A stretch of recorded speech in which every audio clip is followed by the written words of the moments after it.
The cold was a constant companion. It lived in the stone floors of the scullery, crept through the cracks in the walls, and settled deep in her bones, a permanent ache that reminded her of what she was: an outcast, unwanted. The brand on the inside of her left wrist, a jagged black rune, was a testament to that truth. Rogue's daughter. Tainted blood. It was a sentence passed down from a father she never knew to a daughter the world wished had never been born. Ilara scrubbed at a soot-stained pot, her knuckles raw and red. The lye soap bit into the little cuts, but the sting was a familiar distraction. It was better than the whispers that followed her through the village, sharp and cruel as the northern wind. Witch blood. Cursed. They saw the way frost sometimes melted a few inches from her skin, the way a dying ember might flicker back to life when she was near. They called it the thing, an unnatural warmth she couldn't control, a sign of her corruption. She tried to suppress it, to be as cold as everyone else, but the thing had a will of its own. When she was frightened, a wave of heat would roll off her skin. When she was angry, the air around her would shimmer. She hated it. It was another brand, an invisible one that made her a monster in their eyes. The wind howled outside, a beast of ice and fury. The Great Blizzard, the elders called it, the worst in a generation. It had been raging for 3 days, burying the world in a shroud of white. The village was running low on firewood, and the headman, a man whose cruelty was matched only by his piety, had decided the outcasts would be the ones to forage. A death sentence, and everyone knew it. She had drawn the shortest straw. Now, wrapped in a threadbare cloak that offered little more than a prayer against the cold, she trudged through snow that was waist-deep in places. Each step was a battle. The wind sliced at her cheeks like claws, and the air was so cold it felt like swallowing glass. The thing inside her was a frantic, terrified flutter, a small, desperate candle against a hurricane of ice. It kept her heart beating, but it couldn't stop the frost from creeping into her fingers and toes. She found a small copse of pine trees, their branches heavy with snow. With numb hands, she broke off the driest limbs she could find, bundling them in a piece of burlap. It wasn't much, but it might be enough to keep one more family from freezing tonight. That was all she could hope for. A small act of service to prove she wasn't the monster they all believed her to be. The thought was a bitter one. They would take the wood without a word of thanks, their eyes full of suspicion. They would warm their hands by a fire she provided, and then turn their backs on her again. A wave of dizziness washed over her. The world tilted, the white snow and gray sky blurring into one. Her legs felt like lead, heavy and unresponsive. The small, defiant heat inside her was sputtering, weakening with every gust of wind that tore at her. She stumbled, falling to her knees in the deep snow, the bundle of sticks scattered around her. She tried to push herself up, to gather the wood, but her arms wouldn't obey. The cold was winning. It was a slow, creeping victory, silencing the frantic warmth within her, turning her blood to slush. This was it then. She would die out here. A frozen monument to the village's fear. A strange peace settled over her. At least the whispers would stop. She closed her eyes, letting the snow begin to cover her. Her breathing grew shallow. The frantic flutter in her chest slowed to a weak pulse. It was almost over. Then, something shifted in the blizzard. The howling of the wind was joined by a new sound, the rhythmic crunch of heavy paws on snow. Wolves. The thought was distant, unimportant. They would find her body later. Or perhaps not. The blizzard would bury all traces. But the sound grew closer, too heavy for any normal wolf. It was deliberate, powerful.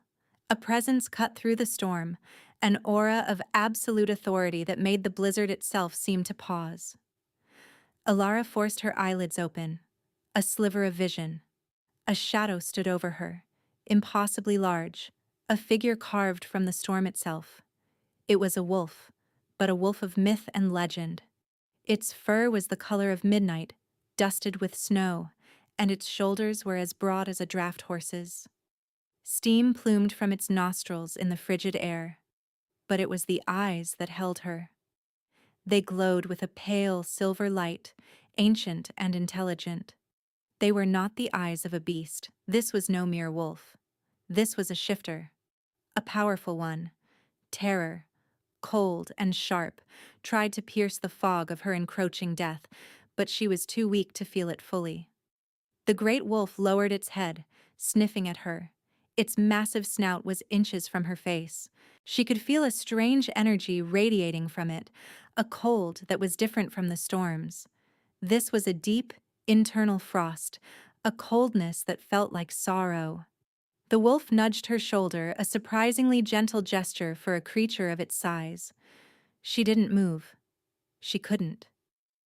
There was a soft grunt, and then the world twisted in a blur of shifting shadow and cracking ice. Where the wolf had been, a man now stood.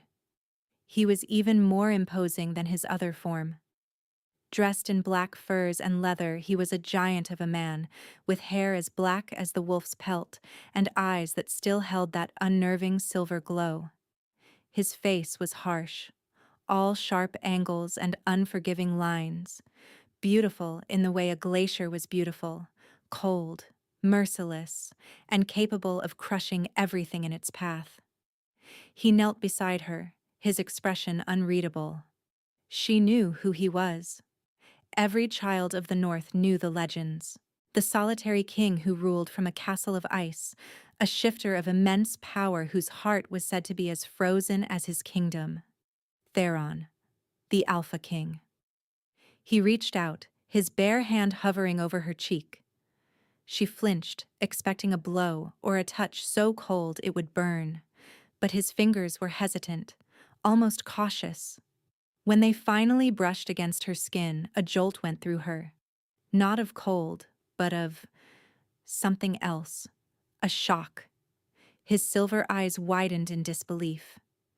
He looked at his hand, then back at her. A flicker of raw emotion crossing his frozen features. It was a look of such profound shock and longing that it stole what little breath she had left. "You," he whispered, his voice a low rumble, deep as thunder, but soft as snowfall. He scooped her up into his arms as if she weighed nothing. The world spun, a vortex of black fur and swirling snow.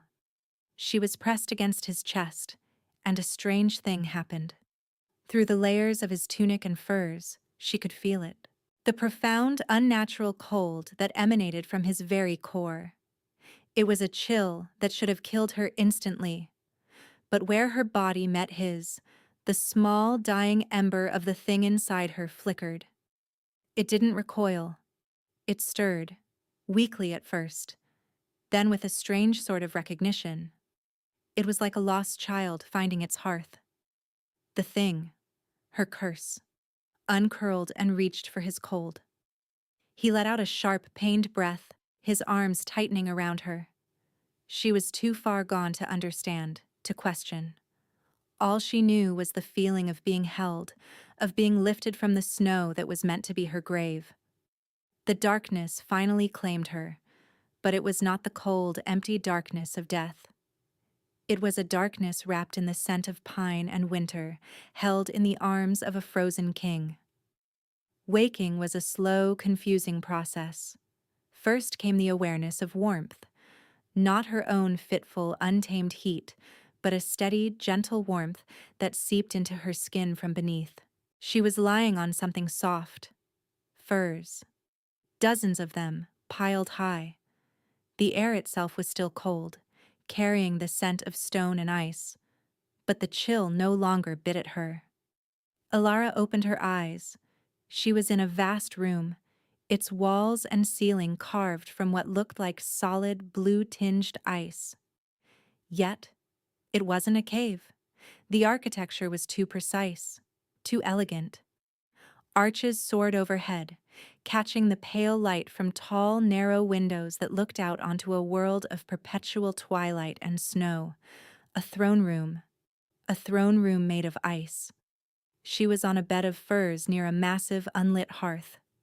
Panic seized her. She sat up, her head swimming.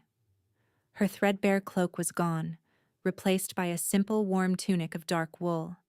And the brand on her wrist was bare for all to see. "Be still."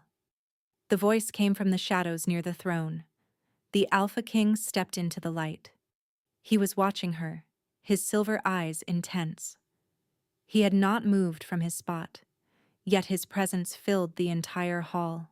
He held a cup in one hand, steam rising from it in the cold air.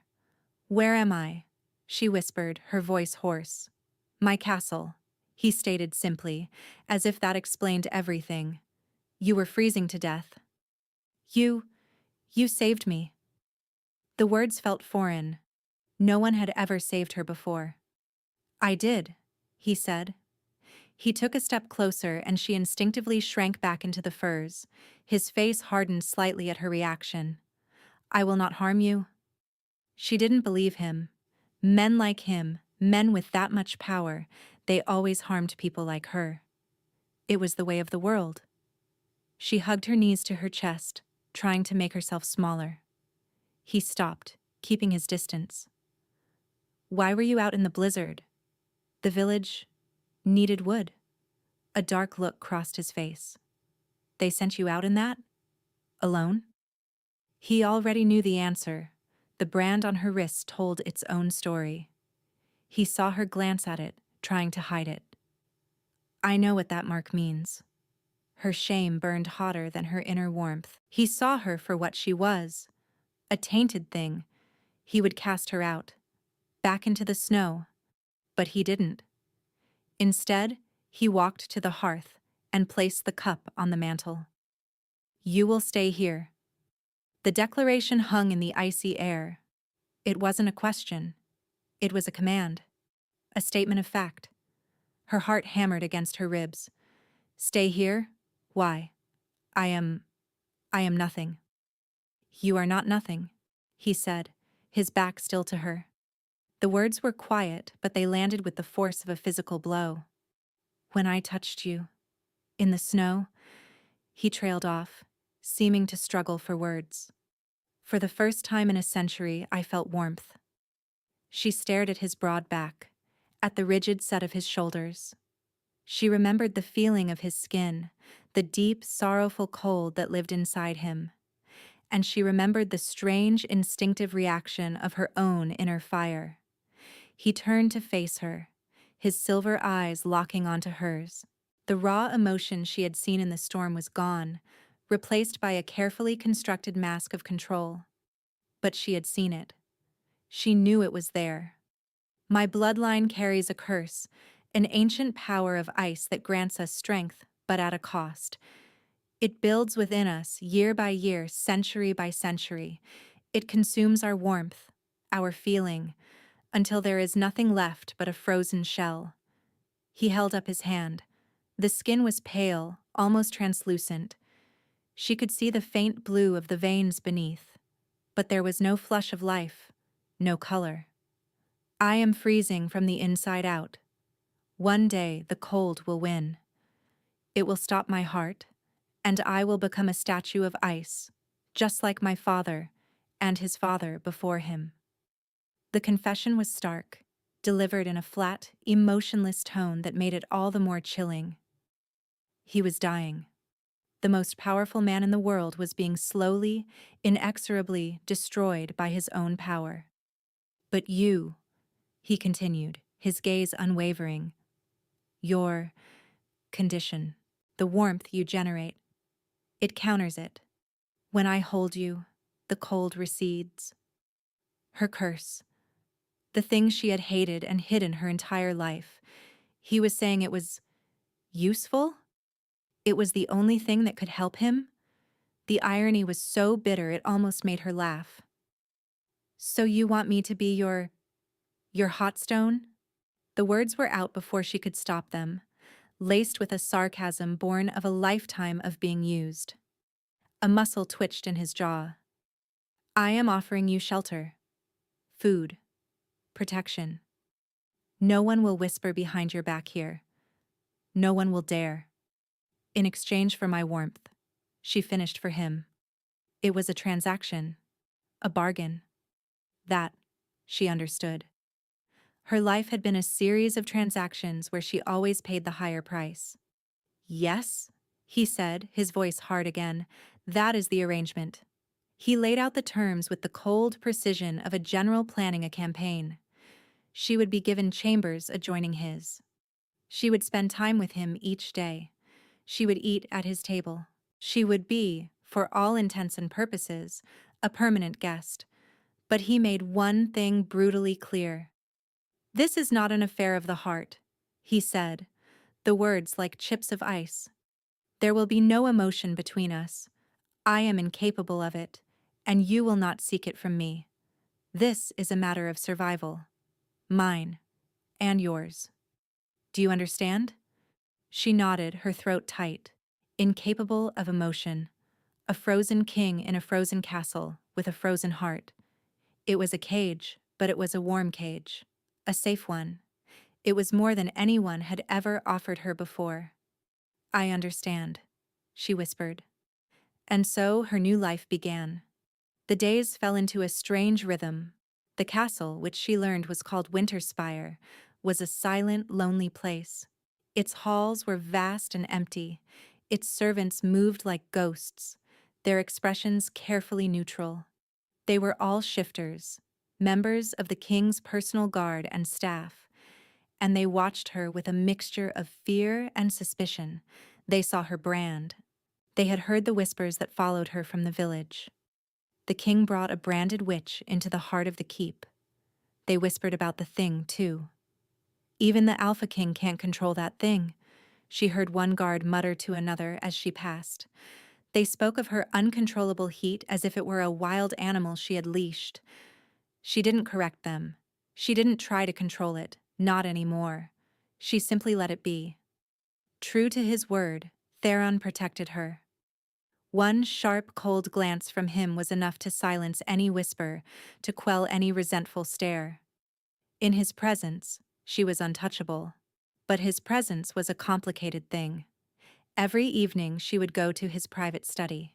It was a stark room, filled with maps and books, the only warmth coming from a single massive fireplace that seemed to fight a losing battle against the chill that radiated from the king himself.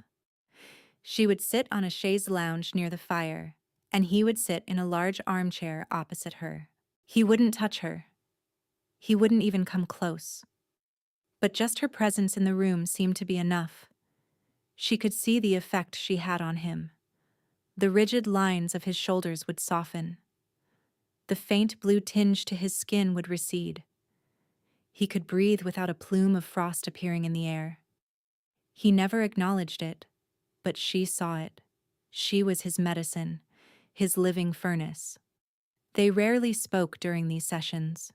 He would read or study his maps, his face a mask of concentration. She would watch the fire, her mind a whirl of confusion. He had brought her here for her warmth, for physical contact, yet he kept his distance. This strange, chaste arrangement was not what she had expected. It created a tension, a pull between them that was more potent than any physical touch. She found herself watching him, studying the harsh lines of his face, the way his silver eyes would track words on a page. She saw the loneliness in him, a desolation that mirrored her own. He was surrounded by subjects, but he was utterly alone, trapped within his own freezing body. One evening, a week into her stay, he was reviewing a report from one of his border patrols. He let out a low growl of frustration, rubbing the bridge of his nose. "Bad news?" she asked softly, breaking their usual silence. He looked up, surprised, as if he had forgotten she was there. "Rogue attacks on the southern border. They are growing bolder." He tossed the scroll onto the table. "They test my strength, looking for weakness." "And are you weak?" The question was impertinent, but she couldn't help it. His silver eyes narrowed. For a moment she thought she had gone too far. The air in the room grew colder. "My strength is not in question," he said, his voice dangerously low. But she saw the lie. She saw the way he subtly chafed his own hands, trying to work feeling back into them. She saw the exhaustion behind the mask. He was fighting a war on two fronts, one against his enemies and one against himself. Without thinking, she stood up and walked towards him. He tensed, his body going rigid as a statue. She stopped in front of his chair, her heart pounding. "Your hands are cold," she said simply. He didn't answer. He just watched her, his expression a mixture of warning and a deep, hidden hunger. She reached out slowly, giving him time to pull away. Her fingers brushed against his. The contact was electric. A shock of his profound cold met the gentle, persistent warmth of her skin. It wasn't a painful cold. It was a deep, aching void. The thing inside her, her curse, her fire, surged towards it, not in a violent outburst, but as a gentle, flowing river. He gasped, a sharp, ragged sound. His silver eyes closed, and for the first time, she saw his mask of control shatter. He looked vulnerable, lost. She took his hand in both of hers. It felt like holding marble. She rubbed her thumbs over his knuckles, pouring her warmth into him. It was the most natural thing in the world. Her fire wasn't a weapon. It wasn't a curse. It was a balm. And his cold wasn't a threat. It was a wound. "How?" he breathed, his eyes still closed. "How do you do that without burning?" "I don't know," she confessed. It's never felt like this before. With you, it's quiet. It knows what to do." He opened his eyes. The silver depths were swirling with emotions he had sworn he couldn't feel. Confusion, gratitude, and something else. Something that looked terrifyingly like hope.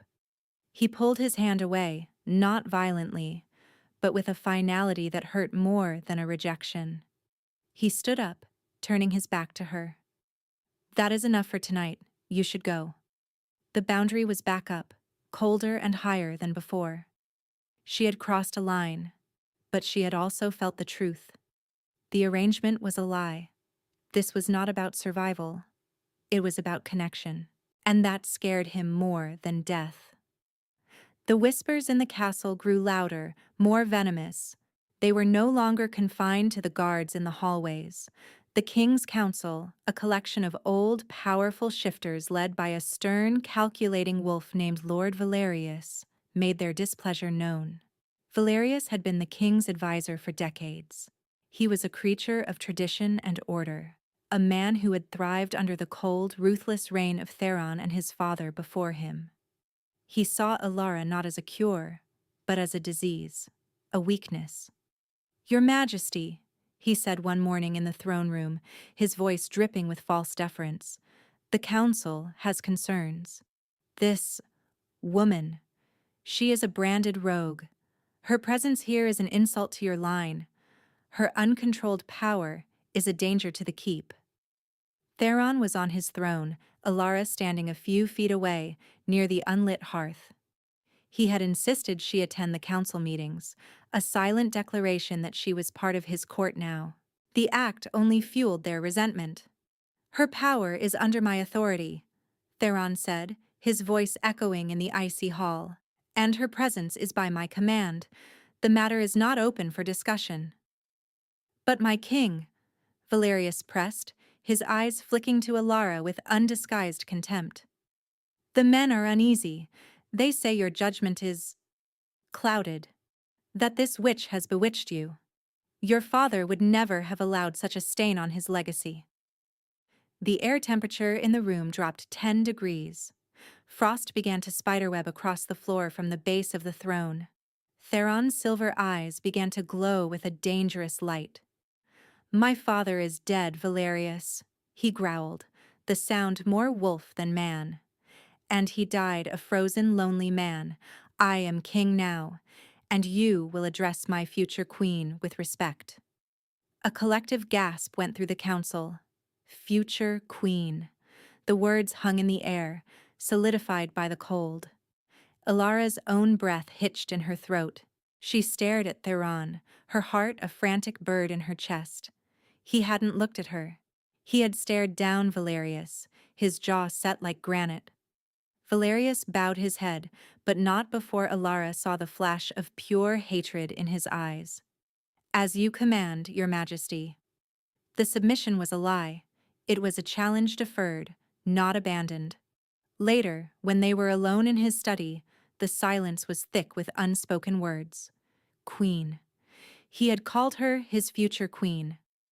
"You shouldn't have said that," she finally whispered, her voice trembling. "You've made them hate me more." "Let them hate you," he said, not looking at her. He was standing by the window, staring out at the endless expanse of snow. "Their hatred is meaningless. It cannot touch you here." "But why did you say it? Our arrangement?" "The arrangement has changed." He cut her off, his voice rough. He turned from the window, and the torment in his eyes silenced her. "Do you think I am blind, Ilara? Do you think I don't see what is happening?" He stalked across the room towards her. She stood her ground, her chin held high. "I am warmer," he said, stopping just before her. "The cold. It doesn't ache so much when you are near. I can feel the hilt of my sword in my hand. I can taste the wine I drink. These are things I had forgotten." His voice dropped to a raw whisper. "I sleep through the night without waking to find frost on my own skin. And it is not just because you are in the castle. It is because of this." He reached out and gently took her hand. He didn't flinch from her warmth. He held it, his thumb stroking the back of her hand, just below the ugly black rune of her brand. "This is more than a transaction. You know it is." She did. In the quiet moments, in the shared silences, something had grown. A fragile, terrifying bud of hope. A feeling she had no name for, because no one had ever made her feel it before. "You said you were incapable of emotion," she reminded him, her voice barely audible. "I was wrong," he admitted, his silver eyes searching hers. "I thought I was frozen solid. But you are a thaw." The confession was the most beautiful thing she had ever heard. Tears welled in her eyes, hot and sudden. He reached up, his other hand cupping her cheek. His skin was still cool, but it was the coolness of a living thing, not the deathly cold of before. He wiped away a tear with his thumb, his touch impossibly gentle. A secret was revealed in that moment. Not in words, but in a touch. The boundary he had drawn was gone, washed away by a rising tide of feeling. And in its place was a danger far greater than any political maneuvering, the danger of hope. The threat of love. Valerius saw it too. He saw the way the king looked at her, the way the frost had receded not just from his skin, but from his rule. Theron was listening to new ideas, showing moments of mercy, of warmth. The iron control Valerius had relied on was slipping, and he blamed the branded girl. The true threat came not as a dagger in the dark, but as a book. An ancient tome bound in sealskin that Valerius presented to the king during a council session. "Your Majesty," he announced, his voice ringing with false triumph. "I have been researching your family's affliction. I believe I have found a solution, a ritual that can purge the cold from your bloodline forever." A murmur of excitement went through the council. Theron straightened on his throne, his eyes fixed on the book. "Explain." "It is a ritual of balance," Valerius said, opening the tome to a marked page. "It requires a source of immense natural power, a heart of fire, to be channeled through the king's body, forcing out the heart of ice. It is said that when the two forces meet, the curse will be broken." He looked directly at Ilara. We have found our heart of fire. Alara felt a chill that had nothing to do with the castle's air. His smile was predatory. This was a trap. Theron was cautious. The ritual. What are the risks? The texts are ancient, my king. They speak only of success. It must be performed at the peak of the winter moon, in the Heartstone chamber beneath the keep. All it requires is for the girl to place her hands upon the frozen Heartstone and channel her energy into you. It sounded too simple, too perfect. But the hope in Theron's eyes was a blinding light, the chance to be free, to be whole. It was a temptation he could not resist. He looked at Alara, a silent question in his eyes. Could she do this? Could she save him? She met his gaze and nodded. For him, she would do anything. The night of the winter moon was unnaturally cold. The very stones of the castle seemed to weep frost. Alara was led by Valerius and the council to the chamber of the Heartstone. It was a circular cavern deep beneath the castle, dominated by a massive, rough-hewn pillar of obsidian that pulsed with a faint, cold light. The air was thick with ancient magic. Theron was already there, standing before the stone. He was stripped to the waist, his pale skin almost glowing in the gloom. He looked like a god of winter, magnificent and terrible. He gave her a small, reassuring nod, but she could see the tension in his body. "It is time," Valerius intoned. "Place your hands upon the king's chest, girl, and you, my king, press your back to the Heartstone. The stone will draw her fire through you and ground the icy curse." Alara's heart pounded. She walked towards Theron, her bare feet cold on the stone floor. She placed her hands on his chest. His skin was colder than she had ever felt it, a deep, alarming chill that spoke of the curse gathering its strength. He covered her hands with his own. "I am afraid," he whispered, so low only she could hear. "So am I," she whispered back. "Together then." He leaned back against the Heartstone. The moment his skin touched the obsidian, he cried out, his body arching in agony. A network of blue, frosty light erupted from the stone, enveloping him, pouring into him. "Now, girl, channel your fire," Valerius commanded. Alara closed her eyes, focusing on the thing inside her. She called to it, not with fear, but with love. She thought of Theron's smile, the thaw in his eyes, the gentle touch of his hand. She pushed her warmth into him, a steady, loving flow. For a moment it seemed to work. The blue light flickered, pushed back by a warm, golden glow emanating from her hands. Theron's breathing evened out. Then Valerius moved. He stepped behind the Heartstone, placing his own hand on it and muttering a single, guttural word in an ancient dialect. Everything went wrong. The Heartstone did not ground the curse. It amplified it. The blue light surged with terrifying power, turning black. It wasn't drawing the cold out of Theron, it was feeding it, supercharging it. The golden light from her hands was snuffed out like a candle flame. Theron screamed, a sound of pure, unadulterated agony. Ice, sharp and black, erupted from his skin, encasing his limbs. The cold pouring from him was no longer a passive chill. It was an aggressive, killing frost. The very air began to crystallize. "What is happening?" she shrieked, trying to pull her hands away, but they were frozen fast to his chest. Valerius stepped out from behind the stone, his face alight with triumph. "The old magic is particular, you see. It does require a heart of fire, but not to save the king, to shatter him. The clash of absolute ice and absolute fire will destroy him, and the Heartstone will transfer his alpha power to the next in line, me." The betrayal was so complete, so monstrous, it stole her breath. The council members looked on, their faces a mixture of horror and dawning complicity. They had been used. "Theron!" she cried. His eyes, now frosted over, found hers. The silver was gone, replaced by a milky white. He was being frozen from the inside out, and this time, There was no slowness to it. It was a violent, brutal consumption.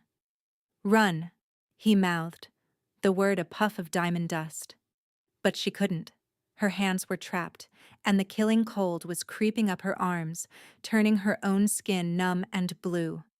The thing inside her was recoiling, terrified, smothered by the overwhelming power of the amplified curse. She was going to watch him die. She was going to die with him. Despair washed over her, colder than any ice. Valerius laughed, a low, cruel sound. A fitting end. The king and his little branded whore, frozen together for all eternity, a monument to his folly. Theron's body went rigid. His heart, beneath her hands, gave one last, final, shuddering beat. And then, silence. The light in his eyes went out. He was gone. The ice closed over his face, sealing him in a coffin of black frost. A sound escaped Alara's throat, a sound of such utter devastation that the very stones seemed to tremble. It was a howl of loss, of a future stolen, of a love that had just begun to bloom, now violently extinguished. The cold in her arms was absolute. Her own heart was slowing, the frost seeping into her chest. This was the end, but as the darkness closed in, something else rose up. Not the gentle, healing warmth she had come to know. This was something else entirely. It was rage, a pure, white-hot, elemental fury. He had taken him. Valerius had murdered the man she loved. He had used her to do it. No, the word was not spoken. It was a feeling, a decision, a refusal. She would not let him go. She closed her eyes, ignoring the freezing pain in her arms, ignoring Valerius's triumphant monologue, ignoring the horrified gasps of the council. She focused on the silence in Theron's chest. She pictured his heart, still and frozen. She imagined it beating. She didn't try to control the thing anymore. She didn't coax it or guide it. She simply opened the floodgates. She let her grief, her rage, her desperate, impossible love become the fuel. "I refuse to let you die," she whispered against his frozen chest. And the thing answered. It was not a glow. It was an eruption. A supernova of golden light blasted from her body, centered on her hands. It was not a gentle warmth. It was the heat of a forge, the heart of a star.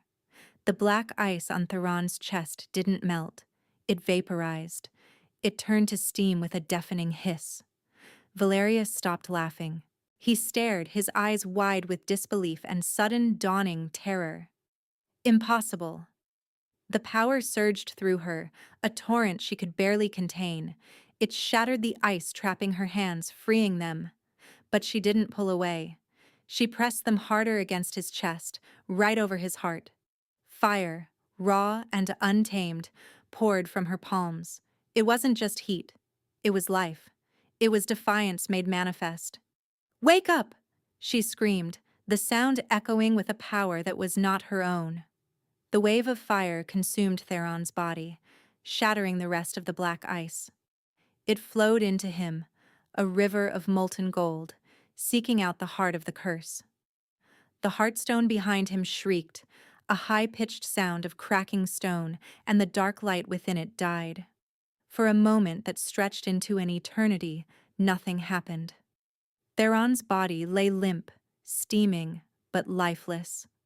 The light from Alara began to fade, her energy spent. Had she failed? Had she been too late? Then, beneath her hands, she felt it.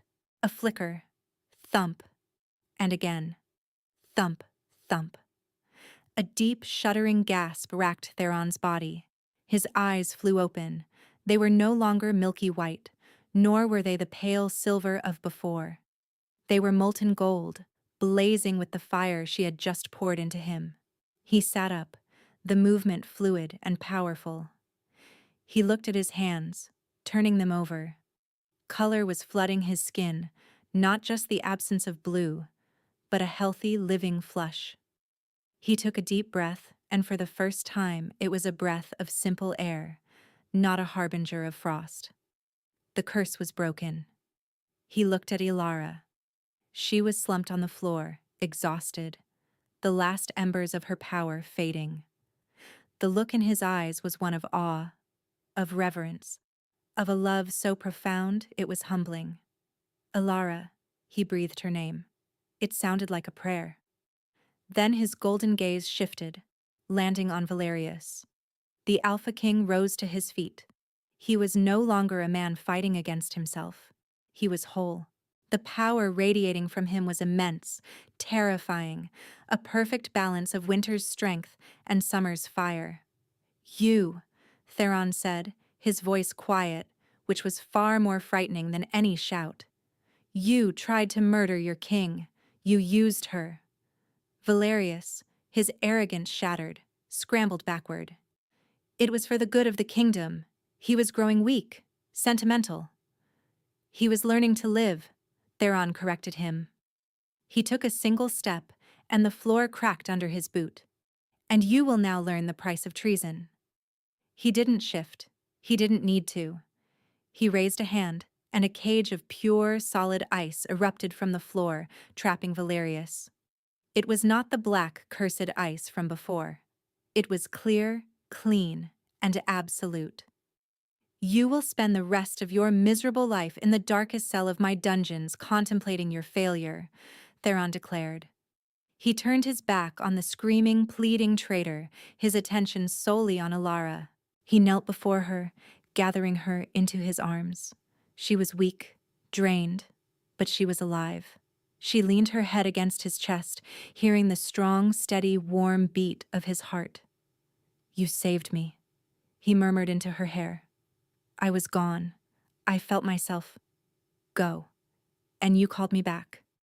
"I couldn't lose you," she whispered, tears of relief tracking paths through the soot on her cheeks. "I love you." He held her tighter, his body trembling with the force of his own emotions, new and overwhelming. "Love will not kill me," he said, a note of wonder in his voice. "It saved me. You saved me." He tilted her chin up, and his lips met hers. The kiss was not cold. It was full of warmth, of life, of promises made and futures reclaimed. It was the meeting of ice and fire, not in a destructive clash, but in a perfect, breathtaking harmony. The reunion was not just of two bodies, but of two souls who had been half-formed until they found each other. He lifted her into his arms and carried her from the chamber, leaving the traitor to his fate and the shocked council to contemplate the dawn of a new era. As he walked through the halls of Winterspire, the castle itself seemed to respond to the change in its master. The oppressive chill began to recede. The air felt lighter, cleaner. He took her to his chambers and laid her on his bed. He sat beside her, never letting go of her hand, as if he feared she might fade away. "Your power," he said, his golden eyes full of awe. "It was never a curse. It was the key. All this time I was searching for a way to fight the cold. I should have been searching for you." "And I was hiding from the fire," she replied softly, looking at her own hands. "I thought it made me a monster." "It makes you a queen," he corrected her gently. He brought her hand to his lips, pressing a kiss to the jagged brand on her wrist. "This is not a mark of shame. It is a symbol of the fire you carry, the fire that gave me back my life." Months passed. Winterspire was transformed. The great hearths in the throne room and halls were lit, their flames leaping cheerfully. Tapestries were hung on the stone walls, bringing color and life to the once barren fortress. The servants and guards no longer looked at Ilara with fear, but with a deep, abiding respect. She was the fire that had brought back their king, the queen who had saved them all. Ilara learned to wield her power, not through rigid control, but through acceptance. Theron helped her. They would spend hours in the castle courtyard, her creating globes of warm light that danced in the air, him shaping intricate sculptures of ice that would not melt in her presence. They were a balance, two sides of a single coin. The kingdom thrived. Theron, no longer burdened by the internal curse, ruled with a wisdom and compassion that his predecessors had lacked. He was still the powerful Alpha King, but his strength was now tempered with the warmth Alara had awakened in him. One morning, Alara woke to the feeling of sunlight on her face. It streamed through the large windows of their bedchamber, a rare sight in the northern lands. Theron was already awake, watching her, a soft smile on his face. "Good morning, my queen," he murmured, his voice still thick with sleep. "Good morning, my king," she replied, leaning in to kiss him. He held her close, his hand resting possessively on her stomach, where the first faint stirrings of a new life were beginning to make themselves known. A child of ice and fire, a new beginning for a line that had been cursed for 1,000 years. She was no longer the branded outcast from a forgotten village.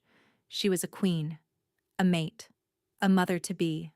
She had a home, she had a family, she belonged. The thing she had once called a curse had become her greatest gift. She had not tried to control it. She had simply let it love, and in doing so, she had changed the world.